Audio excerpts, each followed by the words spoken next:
What do an artist, a lawyer, and a judge all have in common? They need to have comprehensive knowledge of the Copyright Act. The Copyright Act was written in 1976 and is designed to protect different works by different kinds of authors. Protection subsists in accordance with this title in original works of authorship fixed in any tangible medium of expression now known or later developed from which they can be perceived, reproduced, or otherwise communicated, either directly or with the aid of a machine or device.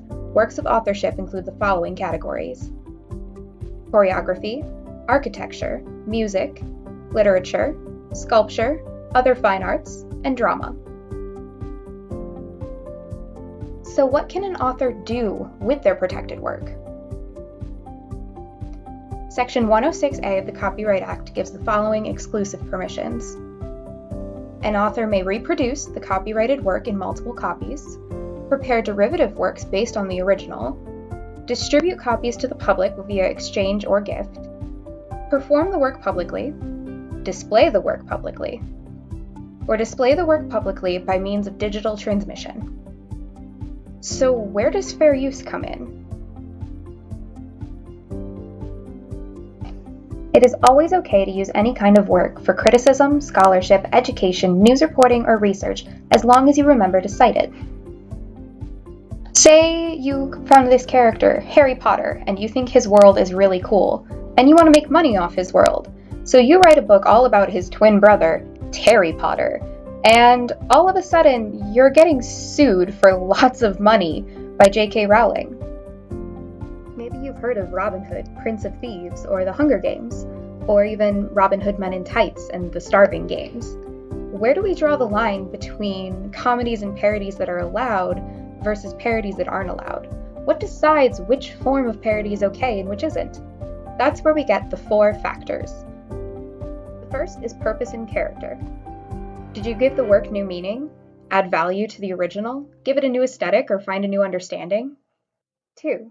The nature of the original work. We compare things to each other when it comes to copyright law. Did you take from fact or fiction?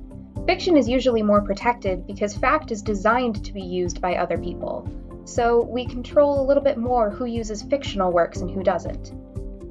Now, is it published or unpublished? Typically, unpublished work isn't ready for the public eye, and so if you try to borrow from something that isn't ready yet, there will be a lot more restriction on that, and people will have a little bit more control over whether or not you can use it. 3. The amount and substantiality of the work taken. Say you found this really awesome source for your new paper, and you decide that you're going to take all of it because it's just that much good information. You click copy and paste. That's plagiarism and super illegal. Prepare to get sued, but also maybe kicked out of college. Now let's say instead you just take one tiny part. We call this de minimis, and basically it means that there's not enough taken for there to even be a case. Borrowing one tiny idea is way better than taking an entire purpose of the work. 4. The effect on the market of the original work. Let's say you take a photo and it gets hung in a gallery. And then someone comes in and tries to take a photo of your photo and sell it to people on the street. By selling unoriginal copies, they've essentially stolen your market because people have paid them for something that you own. Let's say that somebody makes a drawing based on your photograph. You can't necessarily sue them because a drawing doesn't have the same market as a photo, and their drawing might not even match your photograph. There is an unofficial 5th factor, which only comes into play in very specific circumstances, but has taken place in cases before. It covers the good versus the bad. Remember that time when they came out with the Garbage Pail Kids as a bad parody of the Cabbage Patch Kids? Well, the Garbage Pail Kids essentially made the Cabbage Patch Kids look really, really disgusting. And what happened was that the Cabbage Patch Kids came in and said, "You can't do that. You're ruining our good reputation. Parents aren't buying the good dolls anymore."